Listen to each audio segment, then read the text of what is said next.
აი ამ ფარულ შიმშილში დამნაშავე ძირითადად 4 ვიტამინი და მინერალი შეგვიძლია გამოვარკვიოთ, რომელიც შენი შვილის რაციონში ხშირად დეფიციტურია და პირველი დავიწყოთ რკინით. რკინა, რომელიც ბავშვის ორგანიზმში მთავარი ჟანგბადის გადამტანია და რა აცოცხლობს შენს ორგანიზმს? ჟანგბადი. ამიტომ რკინის ფუნქცია არის კრიტიკულად მნიშვნელოვანი და ის არის ერთ-ერთი ყველაზე ხშირი ფარული დეფიციტი. სად მივდივართ რკინის დეფიციტით? მწვანე შუქი არის, როცა ყველაფერი რიგზეა. ჰემოგლობინი, რკინა, ფერტინი ნორმაშია, ბავშვსაც ენერგია ასხამს და არანაირი დაღლას არ ამჩნევ. ყვითელი შუქი ნიშნის დროს ბავშვი შედარებით მარტივად იღლება, მუდმივი უენერგიობა აქვს.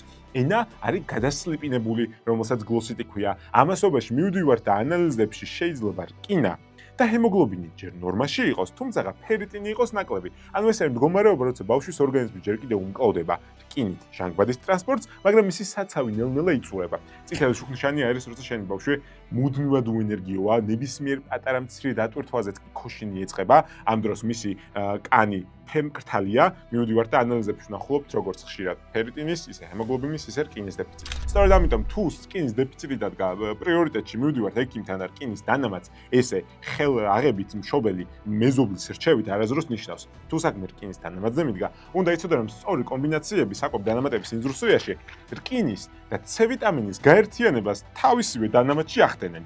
როცა გადმოვატრიალებ და დავინახავ შემადგენლობას რკინასთან ერთად C ვიტამინი მოხვდება როგორც ამ ორთომოლის ჯუნიორ C+-ია, ეს არის ერთ-ერთი ჭკვიანური კომბინაცია ბავშვის ორგანიზმმა მიღებული რკინა ბოლომდე შეიწოვოს, რომლის გამეორება წყობითაც შემიძლია, თუმცა ღრმა დეფიციტის გამოსწორება რკინის კუთხით ყოველთვის საკვები დანამატებით პრიორიტეტდება.